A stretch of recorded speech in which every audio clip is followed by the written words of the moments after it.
Social മീഡിയയിൽ കൂടിയാണ് സത്യത്തിൽ എന്നെ നിങ്ങൾക്ക് കൂടുതൽ പരിചയം ഉണ്ടായിട്ടുള്ളത്. കാരണം പ്രശസ്തങ്ങളായിട്ടുള്ള പല പാട്ടുകൾ ഞാൻ സിനിമയിൽ പാടിയ സന്ദർഭങ്ങളുണ്ട്. നിങ്ങൾക്ക് വളരെ പ്രിയപ്പെട്ട കാത്തു കാത്തൊരു മഴയത്ത് നനഞ്ഞു കുളിരണമാടത്ത് കറുത്തരാവിൻ പടിയേറി വെളുവെളുത്തൊരു രാത്താരം ഓലവട്ട കിളിക്കൂട്ടിൽ വിരുന്നു വന്നത് കുയിലമ്മ ആലവട്ട ചിറകോടെ പറന്നു വന്നതു മയിലമ്മ ആറ്റുനോറ്റൊരു നിധിയാകെ കൈവന്ന പോലെ. ഈ ഗാനം മലയാളികൾക്ക് ഒരു എന്താ പറയുക, അറിയാത്ത ആളുകൾ വളരെ ചുരുക്കമായിരിക്കും. ഉണ്ടോ അങ്ങനെ അറിയാത്ത ആളുകളുണ്ടോ തന്നെ സംശയം. പുതിയ തലമുറയിലെ കുട്ടികൾക്ക് ചിലപ്പോൾ അറിയില്ലായിരിക്കാം. എങ്കിലും അത്രയധികം വളരെ അറിയപ്പെട്ട ഒരു ഗാനമായിരുന്നു. ഞാൻ ആ പാട്ട് പാടിയത് അങ്ങനെ ആരും ശ്രദ്ധിച്ചിട്ടില്ല. ഞാൻ തന്നെ ആ പാട്ട് പാടിയത് അറിയുന്നത് ഒരു ബസ് യാത്രയിലായിരുന്നു 2002. അന്ന് യാദൃശ്ചികമായിട്ട് ഈ പാട്ട് ബസ്സിൽ പ്ലേ ചെയ്തപ്പോൾ ഇത് ഞാൻ പാടിയ എൻ്റെ ശബ്ദമാണല്ലോ എന്ന് തിരിച്ചറിയുന്ന ഒരു സന്ദർഭത്തിലാണ് ഞാനൊരു പിന്നണി ഗായികയായ കാര്യം അറിഞ്ഞത്. നമ്മൾ ട്രാക്ക് പാടുക പോരുക, അതിനപ്പുറത്തേക്ക് എനിക്ക് വേറെ അന്വേഷണങ്ങളൊന്നും വന്നിട്ടുണ്ടായിരുന്നില്ല. പിന്നീട് പല പല സിനിമകളിലും ട്രാക്കായിട്ടും പിന്നെ സോളോ ഗാനങ്ങളായിട്ടൊക്കെ ഉണ്ടായിരുന്നു. ഇടയ്ക്ക് വെച്ച് സിനിമാ സംഗീത മേഖല വെറുത്ത് വിദേശത്ത് അധ്യാപികയായിട്ട് ജോലി ചെയ്യാൻ പോയി. 2 വർഷം നിന്നുള്ളപ്പോൾ എനിക്ക് മനസ്സിലായി അവിടെ നിന്ന് കഴിഞ്ഞാൽ നല്ല പണം ഉണ്ടാക്കാം, പക്ഷേ നമ്മുടെ ആത്മാവിനൊരു സന്തോഷവും കാര്യമായിട്ട് ഉണ്ടാവില്ല. നമ്മുടെ കരിയർ അവിടെ മുരടിച്ച് പോകുന്നു മനസ്സിലായതോടുകൂടി വീണ്ടും തിരിച്ച് നാട്ടിലേക്ക് വരികയും എൻ്റെ ജീവിത പങ്കാളിയുമായിട്ടുള്ള ഒരു പുതിയ ജീവിതം തിരുവനന്തപുരത്തേക്ക് പറിച്ചു നട്ടുകൊണ്ട് തുടങ്ങുകയും ചെയ്തു. അപ്പോൾ ഇതിൻ്റെ ഇടയിൽ ഉണ്ടായത് എന്താ വെച്ചാൽ സിനിമാ മേഖലയിൽ കുറച്ച് ഗ്യാപ്പ് ഉണ്ടായി. അവിചാരിതമായിട്ടാണ് ബിജിപാൽ എന്നെ വിളിക്കുന്നത്. സോൾട്ട് ആൻഡ് പെപ്പറിലെ നിങ്ങൾക്ക് വളരെ പ്രിയപ്പെട്ട ചെമ്പാവ് പുന്നില്ലിൻ ചോറോ നിന്റെ മുത്താരം മിന്നുന്ന മുല്ലപ്പൂച്ചിരിയോ. ഈ പാട്ട് ഞാൻ പാടി നിങ്ങൾക്കൊക്കെ വിശക്കും. ഇപ്പോൾ സമയമൊക്കെ ഏകദേശം അടുത്തിട്ടുണ്ട്. തനതിന്ത താനാതിന്ത താനാതിന്തെന്തിന്നോ തനതിന്ത താനാതിന്ത താനാതിന്തെന്തിന്നോ. ഈ പാട്ട് ഞാനാണ് പാടിയതെന്ന് ഇത്രയും പ്രശസ്തമാണ്, ഇത്രയും അറിയപ്പെടുന്നൊരു ഗാനമാണ്. പക്ഷേ എന്തുകൊണ്ടാണ് ഈ പുഷ്പവതിയാണ് ആ പാട്ട് പാടിയതെന്ന് വളരെ വൈകി ഇപ്പോഴല്ലേ നിങ്ങളൊക്കെ അത് അറിയുന്നത്. 2012 അറിയേണ്ടതല്ലേ, അതറിഞ്ഞില്ല. പക്ഷേ അതറിയിച്ചത് സൈബർ ഇടായിരുന്നു, സോഷ്യൽ മീഡിയയാണ്. ആ സോഷ്യൽ മീഡിയയിൽ ഈ പാട്ട് ഞാൻ പാടി എന്ന രീതിയിലല്ല ആദ്യം വന്നിട്ടുള്ളത്. ഞാൻ സംഗീതം കൊണ്ട് സമാന്തരമായിട്ട് സഞ്ചരിക്കുന്നുണ്ടായിരുന്നു. ഞാൻ എൻ്റെ പണി വേറെ തരത്തിൽ ചെയ്തുകൊണ്ടിരിക്കുന്നുണ്ടായിരുന്നു. സംഗീതം എന്ന് പറഞ്ഞാൽ അത് സിനിമയിൽ പാടുന്നതാണ് ഇവിടെയൊക്കെ നിറഞ്ഞു നിൽക്കുന്ന സംഗീതം. ആക്ച്വലി സംഗീതം ലോകത്ത് പലതരം സംഗീതമുണ്ട്. നമ്മൾ സ്വന്തമായിട്ട് സംഗീതം ചെയ്ത് പാടുന്ന പാട്ടുകൾ, പ്രത്യേകിച്ച് ഞാൻ ചെയ്തിട്ടുള്ളത് എന്താണെന്ന് വെച്ചാൽ കാലിക പ്രസക്തമായിട്ടുള്ള വിഷയങ്ങളെ അഭിസംബോധന ചെയ്തുകൊണ്ട് പാട്ടുകൾ ഉണ്ടാക്കുക എന്നുള്ളൊരു കാര്യമായിരുന്നു ഞാൻ ചെയ്തത്. നമുക്കറിയാം 2002 ഗോത്ര കലാപമുണ്ടായി, 2003 കേരളത്തിൽ മാറാട് കലാപമുണ്ടായി. അപ്പോൾ ഈ നാട് എങ്ങോട്ടാണ് പോകുന്നത് എന്നുള്ളൊരു ആകുലതയിൽ ഉണ്ടായിട്ടുള്ള വേറൊരു പ്രോജക്റ്റായിരുന്നു എൻ്റെ. സംഗീതപരമായിട്ട് ഞാൻ ആദ്യമായിട്ട് കമ്പോസ് ചെയ്ത പാട്ടുകളായിരുന്നു കബീർ ദാസിൻ്റെ ദോഹകൾ മലയാളത്തിലേക്ക് ട്രാൻസ്ലേറ്റ് ചെയ്തിട്ട്. അപരിചിതനല്ലോ ജഗദീശ്വരൻ, ഈ ജഗത്തിൻ ഈശ്വരൻ നിങ്ങൾക്ക് അപരിചിതൻ, അലറി വിളിക്കുവതെന്തിന് ബധിരനോ പ്രഭു പ്രപഞ്ചനാഥൻ, കാതോർക്കുമെൻ പ്രഭു വെറുമൊരു പുഴുവിൻ്റെ ചെറിയൊരു പദചലനത്തിന് പോലും. ഈശ്വരൻ പള്ളിയിലോ കേബയിലോ കൈലാസത്തിലോ യോഗാസനത്തിലോ ഉപനയനത്തിലോ അവിടെയൊന്നുമല്ല ഈശ്വരൻ നിലനിൽക്കുന്നത്. ശ്വാസങ്ങളുടെ ശ്വാസമാണ് ഈശ്വരൻ. നമ്മുടെ ശ്വാസം പോയാൽ നമ്മുടെ തൃശ്ശൂർ ഭാഷയിൽ പറയും പടായി എന്ന് പറയും. പക്ഷേ ഈശ്വരൻ നമ്മുടെ ഉള്ളിൽ തന്നെയാണ് എന്നുള്ള സത്യം അറിയുന്നതിന് വേണ്ടി ആണ് കബീർ പണ്ട് എഴുതിയിട്ടുള്ളത്. അവിടെ ഗുരുവൊക്കെ പറയണ പോലെ മനുഷ്യാണാം മനുഷ്യത്വം ജാതിർഗോത്വം ഗവാം യഥ എന്ന ബ്രാഹ്മണാദി രസ്യവം ത്വം വേതി കോപി ന മനുഷ്യാണാം മനുഷ്യത്വം ജാതിർഗോത്വം ഗവാം യഥാ ന ബ്രാഹ്മണാദിരസ്യൈവം ഹാ തത്വം വേതി കോപി ന. ഒരു ജാതി, ഒരു മതം, ഒരു ദൈവം, മനുഷ്യന് ഒരു യോനി, ഒരാകാരം, ഒരു ഭേദവുമില്ലതിൽ. എല്ലാവർക്കും ഒരു ജാതി, ഒരു മതം, ഒരു യോനി, ഒരാകാരം, അല്ലേ? എല്ലാവരും ഒരു വഴി കൂടിയല്ലേ വരുന്നത്. അപ്പോൾ പിന്നെ അവിടെ എന്ത് ഭേദമാണുള്ളത് എന്നാണ് ഗുരു ചോദിച്ചിട്ടുള്ളത്. അതുപോലെ അപ്പോൾ അത്തരത്തിൽ സമൂഹത്തെ പുനർനിർമ്മിക്കുവാനും എന്താ പറയുക, അവരെ കൂടുതൽ മനുഷ്യത്വത്തിലേക്കും കൊണ്ടുവരുന്ന ചിന്തകളെ ഉണർത്തുന്ന പല ഗാനങ്ങളും എൻ്റെ കോമ്പോസിഷൻസിൽ ഉണ്ടാകാറുണ്ട്. അത് എനിക്ക് പണമോ പ്രശസ്തിയോ കിട്ടാൻ വേണ്ടി ചെയ്തിട്ടുള്ളതല്ല. ഇത്തരത്തിലുള്ള സന്ദർഭങ്ങൾ ഉണ്ടാകുമ്പോൾ സാമൂഹികമായ നമ്മുടെ മതേതരത്വത്തിനെയും ജനാധിപത്യത്തെയും തകർക്കുന്ന രീതിയിലുള്ള ഇടപെടലുകൾ ഉണ്ടാകുമ്പോൾ അതിനെ എങ്ങനെ പ്രതിരോധിക്കാമെന്നുള്ള ആശയത്തിൻ്റെ അല്ലെങ്കിൽ ചിന്തയുടെ ഭാഗമായിട്ടാണ് ഞാൻ അത്തരം പാട്ടുകൾ ചെയ്യുന്നത്. എൻ്റെ പാട്ടുകളുടെ ഒരു ചരിത്രം എടുക്കുമ്പോൾ കബീർ കഴിഞ്ഞാൽ പിന്നെ ഞാൻ ചെയ്ത നാരായണ ഗുരുവിൻ്റെ ആത്മോപദേശ ശതകം, കുണ്ടലിനി പാട്ട്, ദൈവദശകം, അനുകമ്പാദശകം, ഭദ്രകാളി അഷ്ടകം. ഭദ്രകാളി അഷ്ടകം എന്നൊക്കെ പറയുമ്പോൾ സ്ത്രീയുടെ ആത്മശക്തി ഉണർത്തുന്ന വരികളായിട്ടാണ് എനിക്ക് തോന്നിയിട്ടുള്ളത്. സംസ്കൃതത്തിലാണത്. ശ്രീമത് ശങ്കര പാണിഭല്ലവകിരല്ലോലംബമാലോലസന്മാലോല കലാപകാളകബരി ഭാരാവലി ഭാസുരീ കാരുണ്യാമൃതവാരിരാശിലഹരി പീയൂഷ വർഷാവലീം ബാലാംബാം ലളിതാളകാമനുദിനം ശ്രീഭദ്രകാളിം ഭജേ.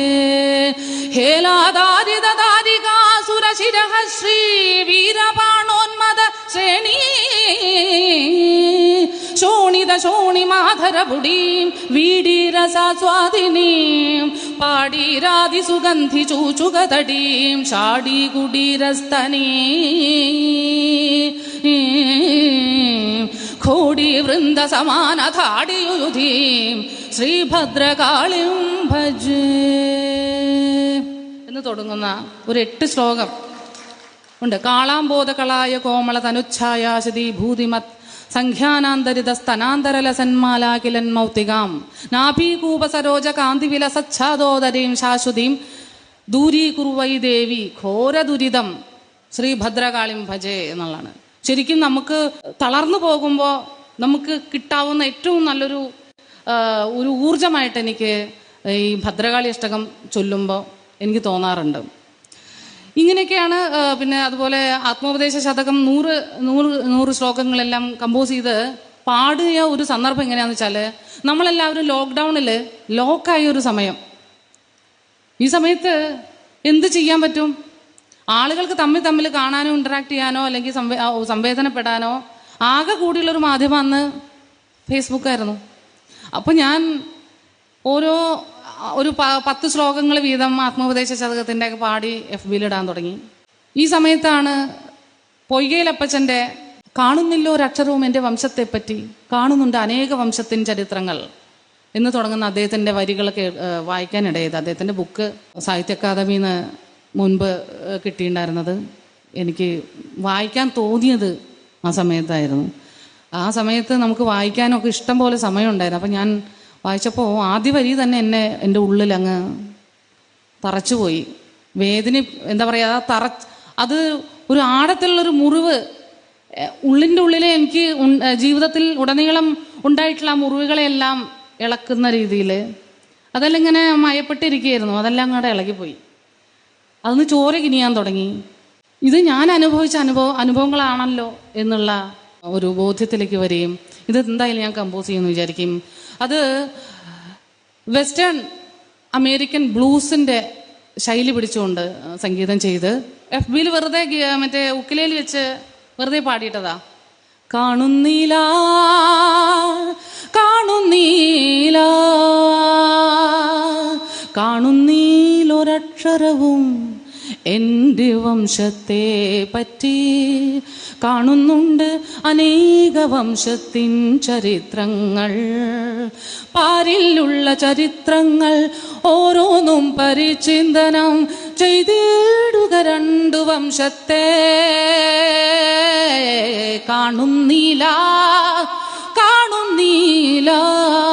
കാണുന്നീലൊരക്ഷരവും എൻ്റെ വംശത്തെ പറ്റി കാണുന്നുണ്ടനേക വംശത്തിൻ ചരിത്രങ്ങൾ.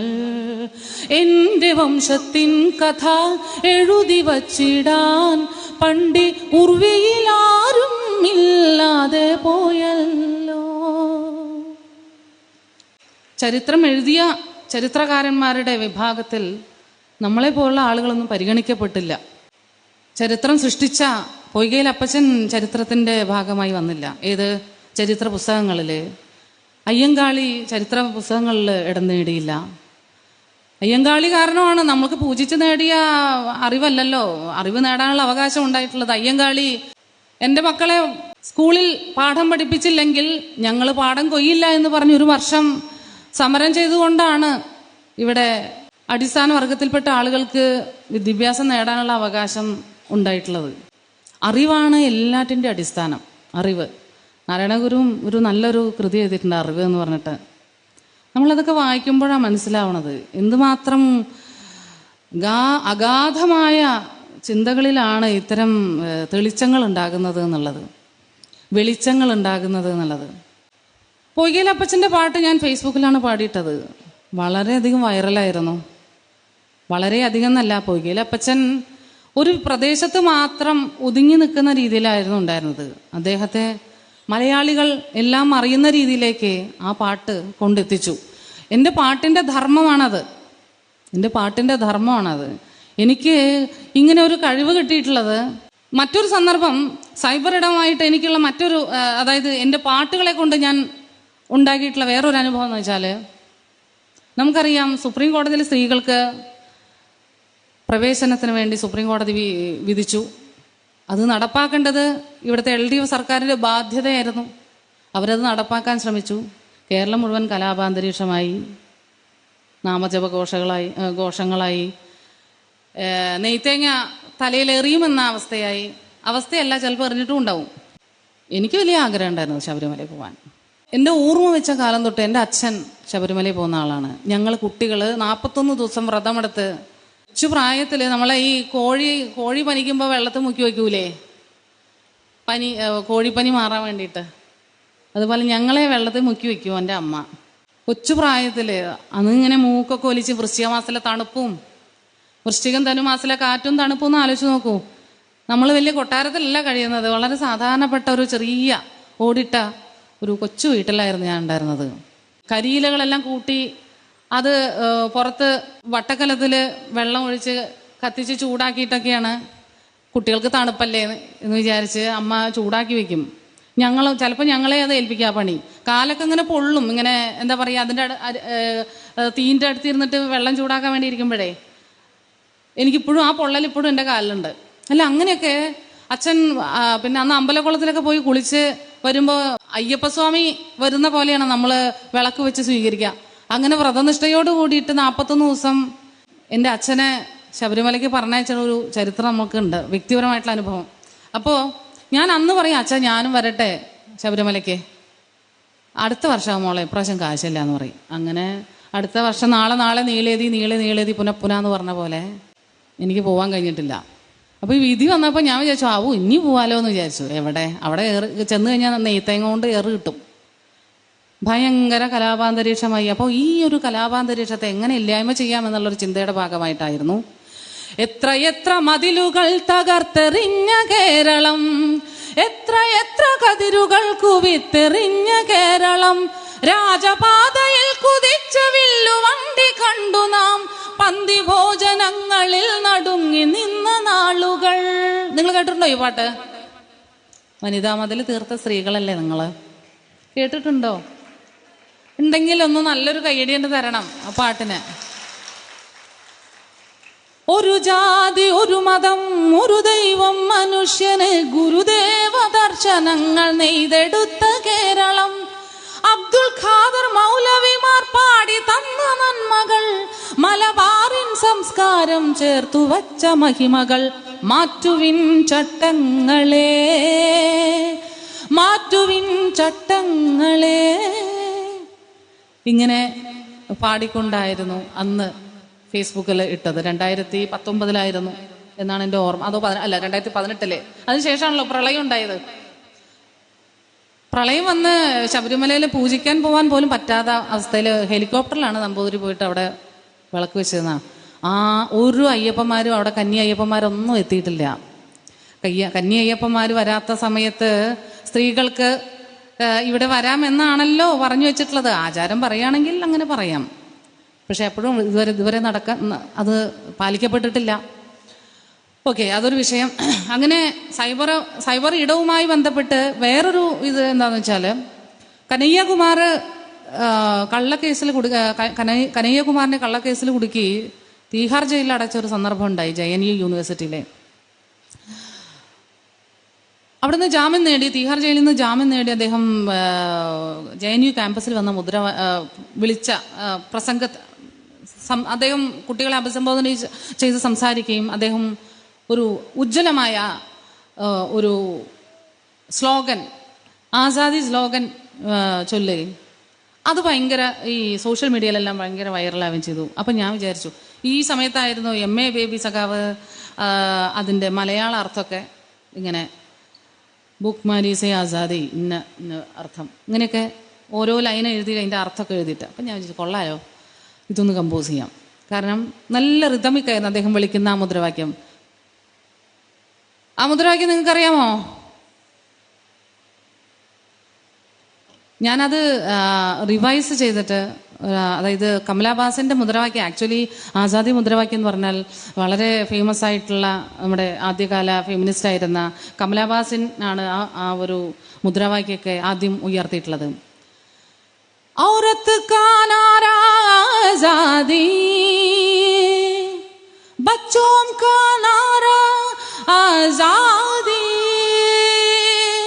ആസാദി ആസാദി ആസാദി, औरत का नारा आज़ादी, बच्चों का नारा आज़ादी, भूखमारी से आज़ादी, സംഘവാദ സേ ആസാദി. നിങ്ങൾ യൂട്യൂബിൽ സെർച്ച് ചെയ്യണം, ആ പാട്ട് അവിടെ ഉണ്ട്. ഗംഭീര പാട്ടാണ്, നിങ്ങളത് കേൾക്കണം. നിങ്ങൾ കേട്ടില്ലെങ്കിൽ എൻ്റെ യൂട്യൂബ് ചാനൽ പുഷ്പവതി എന്നുള്ള എൻ്റെ യൂട്യൂബ് ചാനലിൽ സബ്സ്ക്രൈബ് ചെയ്യുക, ആ പാട്ട് കേൾക്കുക. ഞാൻ ചെയ്തിട്ടുള്ള വളരെ എന്താ പറയുക, ഇന്ത്യയിൽ ഉടനീളം അലയടിക്കപ്പെട്ട ഒരു ഗാനമാണ്. ഒരിക്കൽ ഞാൻ കാലടി യൂണിവേഴ്സിറ്റിയിൽ ഒരു സെമിനാറിൽ പങ്കെടുക്കാൻ പോയപ്പോൾ ഇതുപോലെ ഡൽഹി യൂണിവേഴ്സിറ്റിയിൽ നിന്നും ഹൈദരാബാദ് യൂണിവേഴ്സിറ്റിയിൽ നിന്നും എല്ലാം വന്നിട്ടുള്ള പ്രൊഫസർമാരുണ്ടായിരുന്നു. അപ്പോൾ എന്നെ നമ്മുടെ കാലടി യൂണിവേഴ്സിറ്റിയിലെ ഹിന്ദി വിഭാഗം പ്രൊഫസർ എന്നെ പരിചയപ്പെടുത്താറുണ്ട്. ഇത് പുഷ്പവതി, പിന്നണി ഗായിക. അപ്പോൾ അവർ ഒരു അനക്കില്ലാണ്ടിരിക്കുകയാണ്. മുൻപ് 2016 കനയ്യകുമാറിന്റെ ആസാദി മുദ്രാവാക്യം കമ്പോസ് ചെയ്ത് പാടിയ പുഷ്പവതി എന്ന് പറഞ്ഞപ്പോൾ അവർ ചാടി എണീറ്റു. മാഡം എന്നെ പിന്നെ അവരുടെ ആ ഒരു ആദരവ് എനിക്കത് ആ സമയത്ത് എനിക്കത് അനുഭവിക്കാൻ പറ്റി. ഞാൻ പറയണത് കേരളത്തിൽ മാത്രം ഒതുങ്ങുന്നൊരു ഗാനമല്ല, അത് ഇന്ത്യയിൽ ഒട്ടുക്കും അറിയപ്പെട്ട ഒരു ഗാനമാണ്. ഒരു പ്രതിരോധ സംഗീതം എന്നുള്ള നിലയ്ക്ക് ആളുകളെ പിടിച്ചു കുലുക്കിയ ഒരു ഗാനമായിരുന്നു. നിങ്ങൾ യൂട്യൂബിൽ സെർച്ച് ചെയ്താൽ ആ പാട്ട് കേൾക്കാം. അങ്ങനെയാണ് സൈബർ ഇടവുമായി ആ ഒരു ബന്ധം വേറെ തരത്തിലുള്ളത്. ഇനി വേറെ ഒരു കാര്യം പറഞ്ഞാൽ, അടുത്ത ഒരു അനുഭവം എങ്ങനെയാണെന്ന് വെച്ചാൽ, പൗരത്വ ബില്ല് പാർലമെൻറ്റ് പാസ്സാക്കിയ സമയത്ത് ഇവിടുത്തെ ഇസ്ലാം മത വിശ്വാസികളെ ഇവിടെ നിന്ന് നാട് കടത്തണതിൻ്റെയൊക്കെ ഭാഗമായിട്ടുണ്ടാക്കിയിട്ടുള്ളൊരു അജണ്ടയായിരുന്നു അതിൻ്റെ ഉള്ളിലുണ്ടായിരുന്നത്. CAA, NRC, NPR അങ്ങനെ 3 നിയമങ്ങൾ നമ്മുടെ പാർലമെൻറ്റിൽ പാസ്സാക്കി. അതിനെതിരെ ജാമിയ മിലിയ യൂണിവേഴ്സിറ്റിയിലും അതുപോലെ ഡൽഹി യൂണിവേഴ്സിറ്റിയിൽ, ഹൈദരാബാദ് യൂണിവേഴ്സിറ്റിയിൽ, കേരളത്തിൽ, ഗുവാഹട്ടിയിൽ, ആസാമിൽ എല്ലാ ഭാഗങ്ങളിലും വിദ്യാർത്ഥികൾ സമരം ചെയ്തു. പ്രത്യേകിച്ച് ജാമിയ മിലിയ യൂണിവേഴ്സിറ്റിയിലെ കുട്ടികൾ സമരം ചെയ്യണ, ഡൽഹി യൂണിവേഴ്സിറ്റിയിലേക്ക് കുട്ടികൾ സമരം ചെയ്യുമ്പോൾ അത് കഠിനമായ രീതിയിലായിരുന്നു അതിനെ നേരിട്ടത് സർക്കാർ. എന്തിനധികം നമുക്ക് നമുക്ക് എൻ്റെ പാട്ടിലുണ്ട് ആ ഒരു വിഷ്വല്. ഞാൻ ആ സമയത്തൊരു പാട്ട് കമ്പോസ് ചെയ്തിട്ടുണ്ടായിരുന്നു. ആ സമയത്ത് കമ്പോസ് ചെയ്ത 2-3 ഗാനങ്ങളുണ്ട്. അതിൻ്റെ വേറൊരു ഭാഗമായിട്ടാണ് ഈ കർഷക സമരമൊക്കെ വരുന്നത്. ഇതെല്ലാം 3 കൂടി ചേർത്ത് ഒരു 3 ഗാനങ്ങൾ ഞാൻ ആ സമയത്ത് കമ്പോസ് ചെയ്തു. ഒന്ന്, ഈ സമരം ചെയ്യുന്ന വിദ്യാർത്ഥികൾ മുസ്ലിം വിദ്യാർത്ഥികളായിരുന്നു കൂടുതലും. അവർക്ക് നേരെ കൈ ചൂണ്ടിക്കൊണ്ട് പറയുകയാണ്, കലാപകാരികളെ വസ്ത്രം കണ്ടാൽ തിരിച്ചറിയാമെന്ന്. നമ്മുടെ പ്രധാനമന്ത്രിയാണ് അത് പറഞ്ഞത്. ഒരു ജനാധിപത്യ മതേതര രാഷ്ട്രത്തിൻ്റെ ഉത്തരവാദിത്തപ്പെട്ട സ്ഥാനത്തിരിക്കുന്ന അദ്ദേഹം അങ്ങനെ പറഞ്ഞപ്പോൾ ഉണ്ടാകുന്ന പ്രത്യാഘാതങ്ങൾ എന്തായിരിക്കുമെന്ന് നിങ്ങൾക്കറിയാലോ. അപ്പോൾ എനിക്ക് തോന്നി ഇസ്ലാമിൻ്റെ ഹൃദയത്തോട് സംവദിക്കണമെന്ന്. ഇസ്ലാമിൻ്റെ ഹൃദയത്തോട് സംവദിക്കുന്നത് അവർ നിത്യേന പാരായണം ചെയ്യുന്ന ഖുർആൻ്റെ 1/3 സാരസംഗ്രഹമായിട്ടുള്ള 112-ാമത്തെ സൂറത്ത് ഇഖ്ലാസ് എന്ന അധ്യായം, അതിൻ്റെ ഒരു മലയാള അർത്ഥം എനിക്ക് എൻ്റെ സുഹൃത്ത് ഷമീന ബീഗം അയച്ചു തരികയുണ്ടായി. FB-യിൽ അവരിട്ടു. പിന്നീട് ഞാൻ അവരുമായിട്ടുള്ള കോണ്ടാക്റ്റിൽ അവരെനിക്ക് വാട്സാപ്പിൽ തരികയുണ്ടായി. അപ്പോൾ ആ പാട്ട് ഞാൻ കമ്പോസ് ചെയ്തു. അതിങ്ങനെയായിരുന്നു, പാടട്ടെ. യാ റസൂലേ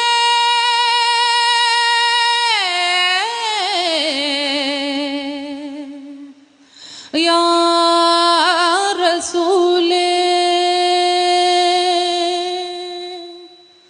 യാ റസൂലേ യാ റസൂലേ, ദൈവമൊന്നാണിന്ന് ചൊല്ലു യാ റസൂലേ. ഈ ജഗത്തിൻ്റെയും ഈ ജനത്തിൻ്റെയും ഈ ജഡത്തിൻ്റെയും ഈ ജന്മത്തിൻ്റെയും ദൈവമൊന്നാണിന്ന് ചൊല്ലു യാ റസൂലേ. ദൈവമൊന്നാണിന്ന് ചൊല്ലു യാ റസൂലേ. യാ റസൂലേ യാ റസൂലേ, ദൈവമൊന്നാണിന്ന് ചൊല്ലു യാ റസൂലേ. ഇത് നേരത്തെ പറഞ്ഞ പോലെയാണ്. കബീർ പറഞ്ഞില്ലേ, ശ്വാസങ്ങളുടെ ശ്വാസമാണ് ഈശ്വരൻ എന്ന്. എവിടെയും തിരയണ്ട, രൂപമില്ല. ഇനിയിപ്പോൾ അഥവാ രൂപം ഉണ്ടെങ്കിൽ നമുക്ക് 2 രൂപം പറയാം. എന്ത്? റമദാനിലായി ജിബ്രീലദാ, മുഖദാവിലായി ഖുർആനദാ, ഉലകീലവൻ കരുണാനിധി ആ നാമത്തിൽ ചൊല്ലു നീയും. രൂപം എന്ന് ഉദ്ദേശിച്ചത് വേറൊന്നുമല്ല. ഈ ഖുറാനിൽ അവൻ എന്നേ പറയുള്ളൂ. അപ്പം ഞാൻ വിചാരിക്കും, ദൈവത്തിന് രൂപമില്ലല്ലോ, അപ്പോൾ അവളായിക്കൂടെ എന്ന് ഞാൻ വിചാരിച്ചു. അങ്ങനെ വിചാരിച്ചാൽ തെറ്റില്ലല്ലോ. കാരണം ഈശ്വരന് സത്യത്തിൽ രൂപമില്ല എന്നാണ്. പിന്നെ നമ്മൾ വളരെ സാധാരണപ്പെട്ട മനുഷ്യരല്ലേ. നമുക്ക് ഈശ്വരനിലേക്ക് എത്താനുള്ള ഉപാധികളാണ് വിഗ്രഹങ്ങളെല്ലാം തന്നെ എന്ന് മനസ്സിലാക്കിക്കൊണ്ട് നമ്മൾ ഭഗവതിയെയും കൃഷ്ണനെയും യേശുവിനെയും എല്ലാം പ്രാർത്ഥിക്കണം. അതിൻ്റെ അപ്പുറത്തെ ഒരു സ്ഥാനമാണ് ഈ എന്താ പറയുക,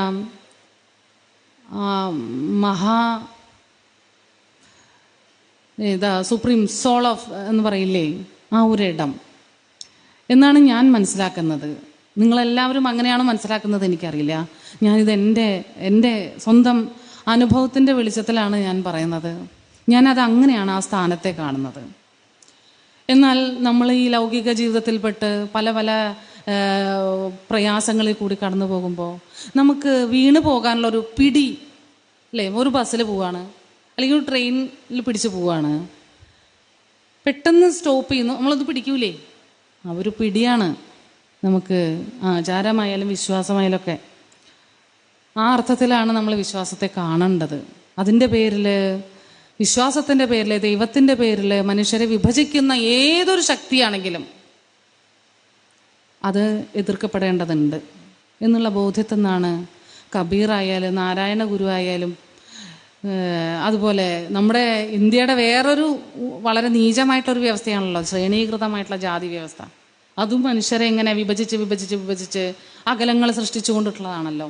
ഇത്തരത്തിലുള്ള എല്ലാറ്റിനെയും ഇല്ലായ്മ ചെയ്യുക, എന്നാലേ നമുക്ക് മനുഷ്യത്വത്തിലേക്ക് എത്താൻ പറ്റുള്ളൂ എന്നുള്ള ഒരു ബോധ്യം കൊണ്ടാണ് ഇത്തരത്തിലുള്ള പാട്ടുകളൊക്കെ ഞാൻ ചെയ്യുന്നത്. ജാമ്യ മിലിയ യൂണിവേഴ്സിറ്റിയിലെ കുട്ടികൾ സമരം ചെയ്ത സമയത്ത് ആമിർ അസീസ് സബി ആദരഖ ജായക എന്നൊരു കവിത എഴുതി. അദ്ദേഹം അത് ചൊല്ലിയിട്ടു. വളരെ വൈറലായിരുന്നു ആ സമയത്ത്.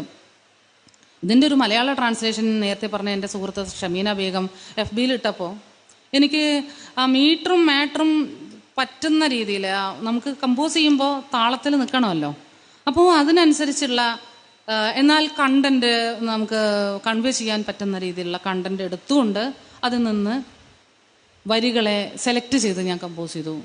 നിങ്ങളത് കേട്ടിട്ടുണ്ടാവാൻ നല്ല സാധ്യതയുണ്ട്. ഇതെല്ലാം FB-യിൽ വളരെ വൈറലായിരുന്നു. സകലതുമോർത്തു വയ്ക്കപ്പെടും, സകലതിനെ കുറിച്ചും ഓർത്തു വയ്ക്കപ്പെടും. നിങ്ങളുടെ തോക്കുകൾ കൊണ്ട്, നിങ്ങളുടെ ലാത്തികൾ കൊണ്ട് നിങ്ങൾ കൊന്നൊടുക്കിയ ഞങ്ങളുടെ സഹോദരരെ ഓർത്ത്.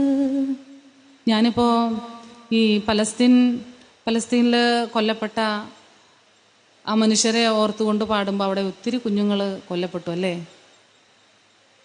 ആയിരക്കണക്കിന് കുട്ടികൾ കൊല ചെയ്യപ്പെട്ടു. അപ്പം ഞാൻ ഈ പാട്ടിനെ വേറെ തരത്തിലും കൂടെ സാഹിത്യം എൻ്റെ ഭാഗത്തുനിന്ന് ഉൾച്ചേർത്തുകൊണ്ട് ഇങ്ങനെ പാടി. നിങ്ങളുടെ ബോംബുകൾ കൊണ്ട്, നിങ്ങളുടെ മിസൈലുകൾ കൊണ്ട് നിങ്ങൾ കൊന്നൊടുക്കിയ ഞങ്ങളുടെ സഹോദരരെ ഓർത്ത് ഈ ഹൃദയം പുകഞ്ഞു തന്നെ ഇരിക്കപ്പെടും, സകലതും ഓർത്തു വയ്ക്കപ്പെടും, സകലതിനെ കുറിച്ചും ഓർത്തു വയ്ക്കപ്പെടും. രാത്രിയുടെ മറവിൽ ഞങ്ങളുടെ വീടുകളിൽ ഇരച്ചു കയറിയത്, ചുറ്റികയും കുറുവടിയും കൊണ്ട് ഞങ്ങളുടെ ഉടലും തലയും ഉടച്ചു കളഞ്ഞത്, ഞങ്ങൾക്കിത് അറിയാം. മഷി കൊണ്ട് നിങ്ങൾ നുണകൾ എഴുതി പിടിപ്പിക്കും, പക്ഷേ ഞങ്ങളുടെ രക്തം കൊണ്ടായാലും സത്യം എഴുതപ്പെടും. ഞങ്ങളുടെ ചെറിയ ജീവിതത്തെ ഞെരിച്ചില്ലാതാക്കിയത്, ഞങ്ങളുടെ കുഞ്ഞുമക്കളെ കൊന്നു തള്ളി ഇല്ലാതാക്കിയത്, സകലതും ഓർത്തു വയ്ക്കപ്പെടും, സകലതിനെ കുറിച്ചും ഓർത്തു വയ്ക്കപ്പെടും. അതെ, സകലതും നമ്മൾ ഓർത്തു വയ്ക്കേണ്ട കാര്യമുണ്ട്, നമ്മൾ മറക്കാൻ പാടില്ല. ഇതാണ് എനിക്ക് നിങ്ങളോടും പറയാനുള്ളത്. ചരിത്രം കടന്നു പോയിട്ടുള്ള കഴിഞ്ഞ കുറച്ച് വർഷങ്ങൾ എങ്ങനെയാണ് ഇന്ത്യ പോയത്. ഇപ്പം നിങ്ങൾക്കറിയാം സ്വർണത്തിൻ്റെ വില എന്താ, എല്ലാവർക്കും അറിയാമെന്നാണ് എനിക്ക് തോന്നുന്നത്. 1 ലക്ഷം ചുരുങ്ങിയത് വേണ്ടേ ഒരു പവൻ എടുക്കാൻ? ഞാനൊക്കെ കല്യാണം കഴിയുന്ന സമയത്ത് 6000 9,000 അത്രയ്ക്ക് ഉണ്ടായിരുന്നുള്ളൊരു പവന്. എന്തുകൊണ്ടാണ് ഇങ്ങനെ വില കൂടിയത്? എന്നാൽ വിദേശത്ത് നമ്മൾ ജോലി ചെയ്യുന്ന അവിടുത്തെ ഡോളറോ റിയാലോ വെച്ചെടുക്കുകയാണെങ്കിൽ അവിടുത്തെ രീതി വെച്ച് അവിടെ രൂപയ്ക്ക് മൂല്യമുണ്ടല്ലോ. ഇവിടെ എന്തുകൊണ്ട് മൂല്യം ഇല്ലാണ്ടേ? നമുക്ക് ഇത്രയും നമ്മുടെ അധ്വാനത്തിൻ്റെ പണം മുഴുവനും ഈ ഒരു പവനൊക്കെ കൊടുക്കാൻ വേണ്ടി നമ്മൾ എന്തുമാത്രം പണിയെടുക്കണം. പൈസയ്ക്ക് മൂല്യമില്ലാതായി. എന്തുകൊണ്ട് മൂല്യമില്ലാതായി? നമ്മുടെ രൂപയുടെ മൂല്യം ഇടിഞ്ഞു. എനിക്ക് ഓർമ്മിക്കുന്ന കാലത്ത് 1 പൈസ 2 പൈസ 3 പൈസ 5 പൈസയൊക്കെ ഉണ്ടായിരുന്നു. എനിക്കിപ്പോഴും ഓർമ്മയുണ്ട്, കുട്ടിക്കാലത്ത് ഭസ്മത്തട്ടിൽ അച്ഛൻ പിന്നെ അമ്പലത്തിൽ പോകാൻ വേണ്ടിയിട്ട് വഴിപാടായിട്ടിടും. എന്തെങ്കിലുമൊക്കെ മനസ്സിൽ വിചാരിച്ചിട്ടാണ് വീടുണ്ടാവുക. ഞാനതൊക്കെ എടുത്ത് ഗോലി വാങ്ങിച്ച് എൻ്റെ കൂട്ടുകാരൻ്റെ കൂടെ കളിക്കും. ഭയം ഉണ്ടായിരുന്നില്ലേ? ഈശ്വരനെ അങ്ങനെ ഭയക്കേണ്ട ആവശ്യമില്ലല്ലോ. നമ്മൾ എന്ന് വിചാരിച്ച് സ്വർണം കക്കാൻ വേണ്ടിയിട്ടല്ല കേട്ടാ, സ്വർണ്ണപ്പാളി കക്കുന്ന പോലെയല്ല. ഒരു കൊച്ചുകുട്ടിയുടെ നിഷ്കളങ്കതയായിരുന്നു അത്. ഭസ്മതട്ടെന്ന് 5 പൈസ എടുത്ത് 5 പൈസയ്ക്ക് 2 ഗോലി കിട്ടും, 10 പൈസയ്ക്ക് 4 ഗോലി കിട്ടും. ആ ഗോലി എടുത്ത് കളിക്കുക എന്നുള്ളത് മാത്രമേ എൻ്റെ ഉള്ളിലുള്ളൂ. അല്ല, ഞാൻ പറയുക, നിങ്ങൾക്ക് ഞാൻ ചിലതിങ്ങനെ നിങ്ങളുടെ ശ്രദ്ധയിലേക്ക് കൊണ്ടുവന്നു മാത്രം. അപ്പോൾ പറഞ്ഞു വന്നത് സകലതും ഓർത്തു വയ്ക്കപ്പെടും, സകലതിനെ കുറിച്ചും ഓർത്തു വയ്ക്കപ്പെടുമെന്ന് പറഞ്ഞുകൊണ്ട് ഞാൻ എൻ്റെ സിനിമാ ഗാനങ്ങളെക്കുറിച്ചൊന്നും കൂടുതലൊന്നും ഞാൻ പറഞ്ഞില്ല. ചെമ്പാ പുന്നല് എന്ന പാട്ട് അല്ലേ, നൃത്തഗീതികൾ എന്ന പാട്ട് കേട്ടിട്ടുണ്ടോ? അടിപൊളി പാട്ടായിരുന്നില്ലേ? അതുപോലെ സുലേഖ മനസ്സിലെ ഹാലേ നിന്നെ കണ്ടാലാകെ ഹാലാകെ മാറുന്നേ കലപലതറിയാം പെണ്ണെ തപ്പിൽ മുട്ടുന്നോൻ പിന്നെ കോലിൽ കൊട്ടുന്നോൻ നിന്റെ നെഞ്ചിൽ തട്ടുന്നോൻ ഇരുമൈ തകതൈതാളം തമ്മിൽ കൊള്ളാനായി പെൺമയാൺമൈ കൊണ്ടോനാ മണ്ണും വിണ്ണും വന്നോനാ സ്വർഗത്തിങ്കലെത്തിപ്പെട്ട യതീമിനാളെ ഹാലേ നിന്നെ കണ്ടാലാകെ ഹാലാകെ മാറുന്നേ. പടയാളികളായിരമായിരമായി സമരോത്സുകരായി പടയോടിയ പാവന ഭൂമിക താണ്ടിയ സംഹിതയാ പല കൽപ്പനകൾ കവികൾ പണിതിട്ടൊരു സംഭവമാ പല പാമരമാനവ മാനസ സങ്കട സംഗതിയാ ചിന്തപ്പൂന്തോട്ടത്തെ ചന്തത്തിന്നാളെ ശങ്കപ്പൂമ്പാറ്റെ തെന്നിപ്പാറല്ലേ നിൻചിറകടി സിൽസിലയാലേ മധുപൊടിയണ്ണ പനിമലരാകെ പൂമ്പൊരി തടി ചിന്തണ് പൂങ്കവിൾ ചോക്കണ് പൂതികളായിരം പൂവിതളാകണ് പൂത്തു നിക്കണ് പാട്ടുപാടണ് മോഹത്തോടെ തൻ മനതിലെ മണിയറയാകെ നിറമലരണി വണ്ണനയാലേ സുപ്രിയര സപതനിസ സരിഗമ പതരസ രഥമതിലുലകമേ അത് മോടി സുവർക്കത്തിങ്കലെത്തിപ്പെട്ട യതീമിനാളെ ഹാലേ നിന്നെ കണ്ടാലാകെ ഹാലാകെ മാറുന്നേ. അങ്ങനെ സിനിമാ സംഗീതത്തിൻ്റെ ബാനറിനേക്കാൾ അപ്പുറം സ്വന്തം പാട്ടുകളെ കൊണ്ട് അടയാളപ്പെട്ട അതും അടയാളപ്പെടുത്തപ്പെടാനുള്ളൊരു മാധ്യമമായിട്ട് എനിക്കുണ്ടായിരുന്നത് ഫേസ്ബുക്കായിരുന്നു എന്ന് പറഞ്ഞുകൊണ്ട് ഞാൻ എൻ്റെ വാക്കുകൾ ചുരുക്കുന്നു. ഈയൊരു പ്രഭാഷണത്തിന് എന്നെ വിളിച്ച എല്ലാവർക്കും, നിങ്ങൾക്ക് വിശക്കുണ്ടാവുമല്ലോ, ആ ചെമ്പാവ് ഉന്നലും ചോറോ എന്നുള്ള പാട്ടൊക്കെ ഒന്ന് ഓർത്ത് ഒന്നുകൂടെ പാടണോ? ചെമ്പാവ് പുന്നെല്ലിൻ ചോറോ നിന്റെ മുത്താരം മിന്നുന്ന മുല്ലപ്പൂച്ചിരിയോ തനതിന്ത താനാതിന്തെന്തിന്നോ തനതിന്ത താനാതിന്തെന്തിന്നോ മുളകാര ചൊരുക്കിയ പരൽ മീനിൻ കറി കൂട്ടിട്ടെരിവ് കൊണ്ടിടം കണ്ണ് തുടിച്ചവനേ തനതിന്ത താനാതിന്തെന്തിന്നോ തനതിന്ത താനാതിന്തെന്തിന്നോ പഞ്ചാര പാലട പ്രഥമൻ കുശനില തന്നിൽ വിളമ്പുമ്പോൾ ഒഴുകിടാതെ വലം കയ്യാലിടം കയ്യാൽ വടിച്ചിട്ടും തടുത്തിട്ടും പ്രണയം പോൽ പരക്കുന്ന മനപായസം തനതിന്ത താനാതിന്തെന്തിന്നോ തനതിന്ത താനാതിന്തെന്തിന്നോ വരിക്കപ്പം ചക്കയുടെ മടല് കൊത്തി നറുനറെ അരിഞ്ഞിട്ടങ്ങൂട ചൊരുക്കി തകതിത്തില്ലോ താനിന്നോ പഴുക്കപ്ലവില കൊണ്ട് കയ്യിൽ കുത്തി ചൂടുകഞ്ഞി കുടിക്കുമ്പോൾ വിയർപ്പാറ്റാൻ അടുത്തുവായോ തനതിന്ത താനാതിന്തെന്തിന്നോ തനതിന്ത താനാതിന്തെന്തിന്നോ തനതിന്ത താനാതിന്തെന്തിന്നോ തനതിന്ത താനാതിന്ത. അതാണ്. അപ്പോൾ പുഷ്പവതിയെ ഹൂ ഈസ് ഷീ എന്ന് നിങ്ങളിനി ചോദിക്കുമോ?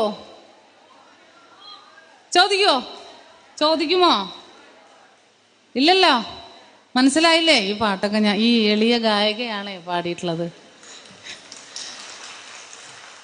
ഇത്രയും പറഞ്ഞുകൊണ്ട് ഞാൻ എൻ്റെ വാക്കുകൾ ഉപസംഹരിക്കുന്നു. നിങ്ങൾക്കെല്ലാവർക്കും എൻ്റെ സ്നേഹം.